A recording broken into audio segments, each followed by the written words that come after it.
ధర్మస్థల కేసులో కీలక పరిణామం చోటు చేసుకుంది. కర్ణాటక హోంమంత్రి కీలక ప్రకటన చేశారు. పురుషుడి అస్థిపంజరంతో పాటు పలు మానవ ఎముకలు దొరికాయంటూ క్లారిటీ ఇచ్చాడు.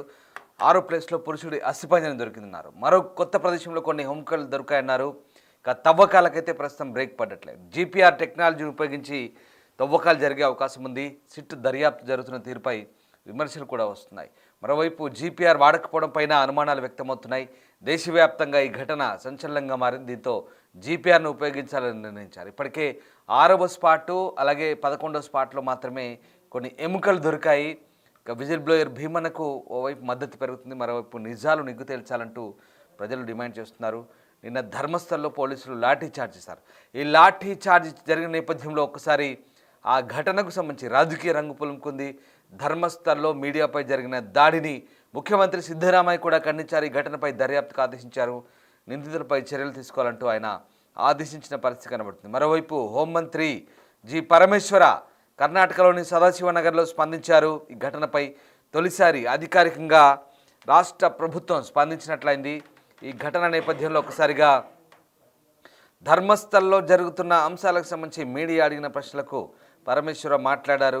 సిట్ దర్యాప్తు సాగుతున్న నేపథ్యంలో ఇక 6వ ప్లేస్లో కొన్ని ఎముకలు దొరికిన అంశాన్ని, అలాగే 11వ ప్లేస్లో మరొక అస్థిపంజరం దొరికిన అంశాన్ని ఆయన వెల్లడించారు.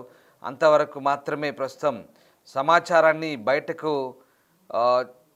సిట్ అధికారులు వెల్లడించిన విషయాన్ని ఆయన మరొకసారి ధృవీకరించారు. అలాగే ఇప్పటి వరకు కేసు పురోగతికి సంబంధించి ఏవైనా ఆధారాలు దొరికితే తదుపరి మళ్ళీ విచారణ వేగవంతం అవుతుందంటూ ఆయన చెప్పుకొచ్చారు. సిట్ అధికారులు దర్యాప్తు జరుపుతున్న తీరు బాగా లేదంటూ వస్తున్న విమర్శలు ఆయన కొట్టిపారేశారు. సిట్ అధికారులు దర్యాప్తు చాలా వేగంగా స్పష్టంగా జరుగుతుందంటూ ఆయన క్లారిటీ ఇచ్చే ప్రయత్నం చేశారు. మరోవైపు ధర్మస్థలలో ఎలాంటి ఆధారాలు దొరికినా దర్యాప్తు కంటిన్యూగా కొనసాగుతుందంటూ అధికారులు కూడా చెప్తున్నారు. ఇక సిట్ దర్యాప్తు పరిధి అలాగే ఆ పురోగతిని కూడా పరమేశ్వర వివరించారు.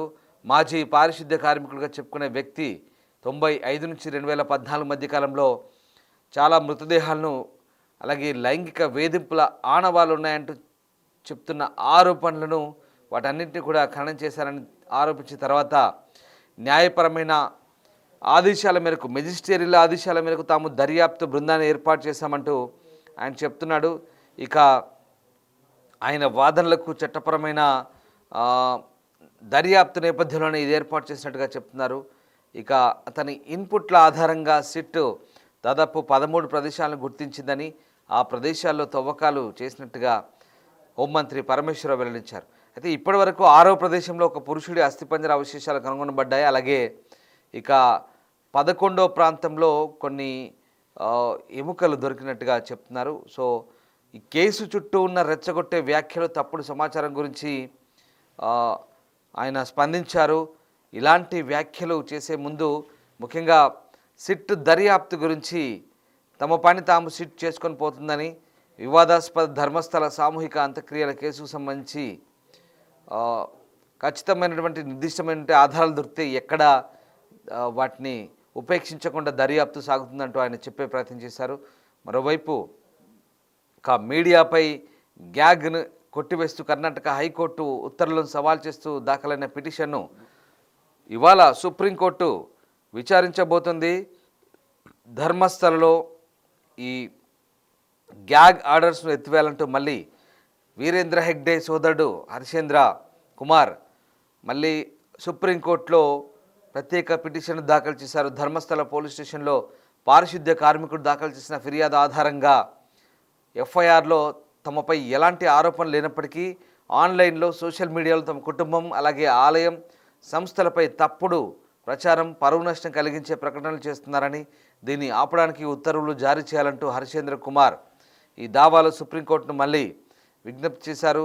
ఇప్పటికే హర్షేంద్ర కుమార్ సోదరుడు వీరేంద్ర హెగ్డే సోదరుడు హర్షేంద్ర కుమార్ మీడియాపై గ్యాగ్ ఆర్డర్స్ గతంలో బెంగళూరు సిటీ సివిల్ కోర్టు నుంచి తీసుకొచ్చారు.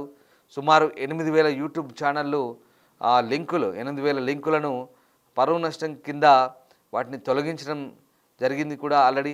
అయితే వాటికి తీసుకొచ్చిన గ్యాగ్ ఆర్డర్స్కు కొనసాగింపుగా ఇవ్వలేమంటూ కర్ణాటక హైకోర్టు స్పష్టం చేయడంతో ఆర్డర్లను కూడా ఎత్తివేశారు. అయితే ఈ అంశాన్ని మళ్ళీ హైకోర్టు తీర్పును మళ్ళీ సుప్రీంకోర్టులో సవాల్ చేశారు హర్షేంద్ర కుమార్. ఇవాళ హైకోర్టు తీర్పుకు దాఖలైనటువంటి ఈ పిటిషన్ అత్యవసరంగా విచారించేందుకు సుప్రీంకోర్టు ధర్మాసనం కూడా ఇవాళ దాన్ని బెంచ్ మీదకి తీసుకెళ్తుంది. సతీష్ చంద్ర శర్మ, వినోద్ చంద్రన్లతో కూడిన ధర్మాసనం ఇవాళ దాన్ని లిస్ట్ చేసింది సుప్రీంకోర్టులో. సో ధర్మస్థలలో జరుగుతున్న అంశాల ఆధారంగా తమపై వస్తున్న తప్పుడు కథనాలకు సంబంధించి మళ్ళీ వీరేంద్ర హెగ్డే సోదరుడు మళ్ళీ సుప్రీంకోర్టును అయితే ఆశ్రయించారు. సుప్రీంకోర్టు మెట్లెక్కారు. సో మొత్తం మీద ధర్మస్థల కేసులో కీలక పరిణామం అయితే చోటు చేసుకుందని చెప్పొచ్చు. కర్ణాటక హోంమంత్రి పరమేశ్వర అధికారికంగా స్పందించారు. దేశవ్యాప్తంగా సంచలనం సృష్టించిన ఈ సామూహిక ఖననాల కేసుకు సంబంధించి ఆయన మాట్లాడారు. ప్రత్యేక దర్యాప్తు బృందం జరుపుతున్న తవ్వకాల్లో పురుషుడి అస్థిపంజరంతో పాటు మానవ ఎముకలు లభ్యమైనట్లుగా పరమేశ్వర తొలిసారి అధికారికంగా ధృవీకరించారు. ఆయన ఈ కేసుకు సంబంధించి కొన్ని అంశాలనైతే వెల్లడించారు.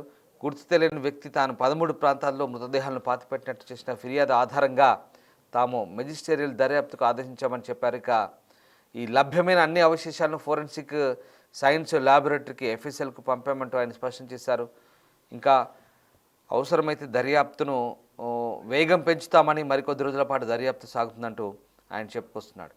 ఫిర్యాదుదారుడు మెజిస్ట్రేట్ ముందు సెక్షన్ 164 కింద వాంగ్మూలం ఇచ్చారని, తాను వందల సంఖ్యలో మృతదేహాలను పూడ్చిపెట్టినట్టు చెప్పడంతో ప్రభుత్వం ఈ కేసును తీవ్రంగా పరిగణించి సిట్ ఏర్పాటు చేసిందంటూ పరమేశ్వర గుర్తు చేశారు.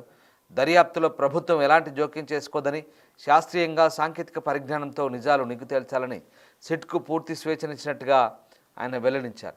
మొత్తం మీద మరోవైపు ఇప్పటివరకు కేసులో ఎలాంటి పురోగతి లేదు. జీపీఆర్ గ్రౌండ్ పెనిట్రేటింగ్ రాడార్ని ఉపయోగించి కేసు దర్యాప్తు చేయాలంటూ డిమాండ్లు వస్తున్నాయి. అటు సుజాత భట్ న్యాయవాది, అనన్య భట్ తల్లి సుజాత భట్ న్యాయవాది మంజునాథ కూడా అదే డిమాండ్ చేస్తున్నారు. జీపీఆర్ పరిశోధన ద్వారా బురదలో, మట్టిలో, నీళ్లలో కూరుకుపోయిన అవశేషాలను కూడా గుర్తించవచ్చంటూ వాళ్ళు డిమాండ్ చేస్తున్నారు.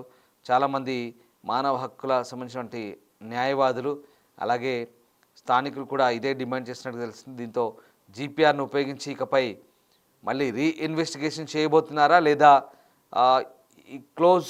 అంటే ఇన్వెస్టిగేషన్ క్లోజ్ చేయబోతారా, లేదా మరో విడత మళ్ళీ మరికొన్ని ప్రాంతాల్లో ఇన్వెస్టిగేషన్ సాగుతుందని మాత్రం ఆసక్తి రేపుతుంది. ఇప్పటికైతే ఎలాంటి పురోగతి లేదు. కేవలం 6-11 పాయింట్లో కొన్ని అవశేషాలు మాత్రమే కనుగొన్నారు.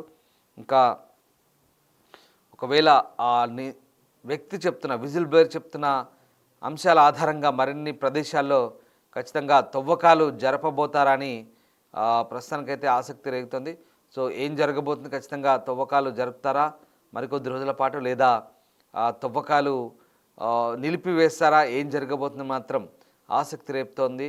సో ఈసారి తవ్వకాలు జరిగితే కనుక ఖచ్చితంగా గ్రౌండ్ పెనిట్రేటింగ్ రాడార్ జీపీఆర్ను ఉపయోగించే మళ్ళీ రీఇన్వెస్టిగేషన్ చేయబోతారు. ఒకవేళ జీపీఆర్ను ఉపయోగిస్తే ఖచ్చితమైనటువంటి నిర్దిష్టమైన ఆధారాలు దొరుకుతాయి.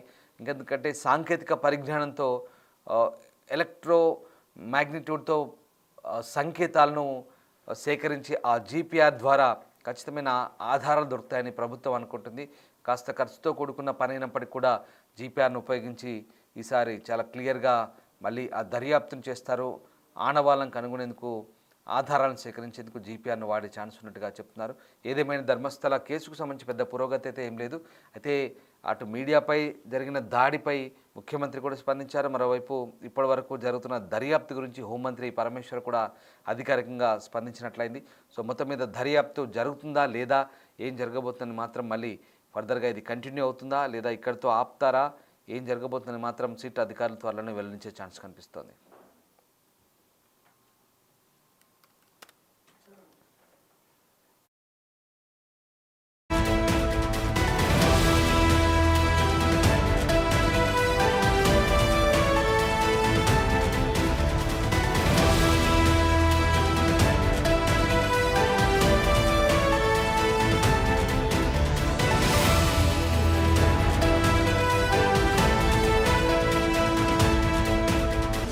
The Big Folk Night 2025 celebrating the soul of Telangana. August 23 సాయంత్రం 6 గంటల నుండి ఎల్బీ స్టేడియంలో. టికెట్స్ బుకింగ్ కోసం